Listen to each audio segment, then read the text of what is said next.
zanagasikara mbola nareo apitsika amin'ny sababaka raha hoe tsy misy olona zany inona no tokony ataontsika eto amin'ilay sababaka eto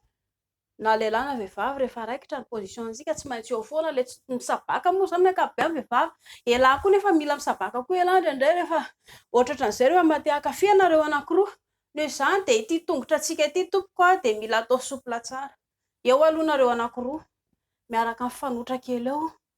mialohan'ny 10 minitra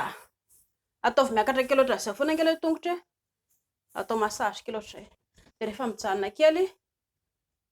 jereko tsara hihetsiketsika be izotraozatra be daholo io tongotra antsika rehetrarehetra io sy ho vatantsika rehetrarehetra io dia ilainy izany mba hampalefaka antsika mba ahazoantsika fahafinaretana miakatra kely dia misopirana miakatra kely dia misopirana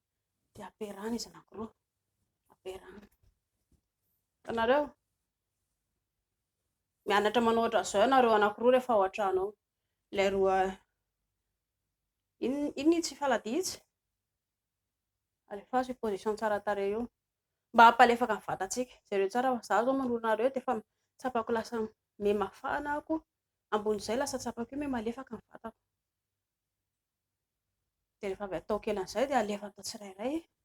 atao amin'ny ilany dia atao anankiroa miakatra midina ohatra ny tongotra sobakaka miakatra midina ohatra ny tongotra sobakaka izay jereko tsara fa rehefa avy eo zao dia afaka manao tongotra sobakaka afaka mipelipelika tsara ny tongotrareo anankiroa rehefa avy manao mikotrana kely mandany fotoana kely manao ohatr'izao ianareo anankiroa izay ve mazotoa